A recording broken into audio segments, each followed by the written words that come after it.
অশান্ত ওপার বাংলা, জেলমুক্ত বাংলাদেশের একাধিক জঙ্গি। অস্থির পরিস্থিতিতে লুট হওয়া প্রায় ১,৫০০ আগ্নেয়াস্ত্রর এখনও কোনো হদিশ পাওয়া যায়নি। এরই মধ্যে চিন্ময় কৃষ্ণ প্রভুর গ্রেপ্তারের পর হিন্দুদের ওপর ক্রমাগত আক্রমণ।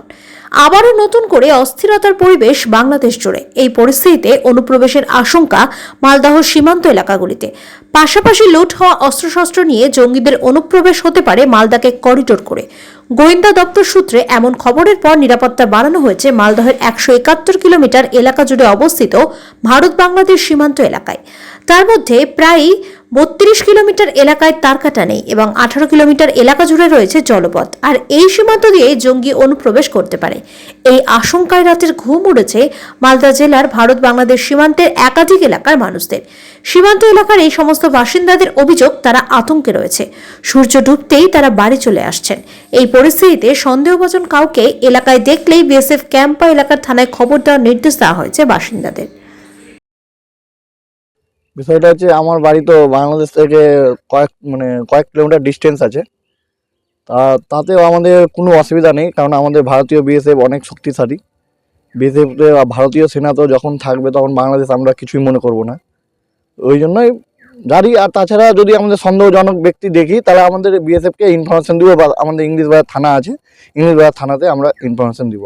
হ্যাঁ, গ্রামের লোক প্রচুর সবাইকেই বলা হয়েছে, বিএসএফের দিক দিয়েও অ্যালার্ট করা হয়েছে যে কোনো রকম বা আদার্স যদি ফেস যদি দেখতে পাও ইনফরমেশন দেওয়ার জন্য বলা হয়েছে। Mahdipur border, Shuklagarh border, Shmashani border, Gopalnagar border, সব বর্ডারের উপরে সব ফোর্স মুক্তি বাহিনীরা ইন্ডিয়ায় এসে আশ্রয় নিয়েছিল এবং বাংলাদেশি যারা শরণার্থী তারা এসে ইন্ডিয়াতে অনেক বাড়ি বাড়ি ছিল, আরও অনেক জায়গায় ছিল। যখন স্বাধীন হলো তখন হিন্দু মুসলমান সব একে একে ঘুরে গেল। কোনো জায়গায় ভালো লাগে না, ভারতে বলো, ইন্ডিয়া বলো, পাকিস্তান বলো, এই বাংলাদেশ বলো, অশান্তি, কেউকেই ভালো লাগে না। আমাকে তো ভালো লাগে না, কিন্তু আর মানুষকেও ভালো লাগে না।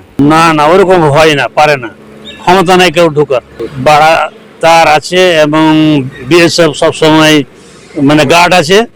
এপার থেকেও যাওয়ার উপায় নাই, আর ওপার থেকেও আসার উপায় নেই, কিন্তু আমাদের কোনো ভয় নেই। তো আমরা বুক ফুলিয়া ঘুরি দেশে, গায়ে, মালদা।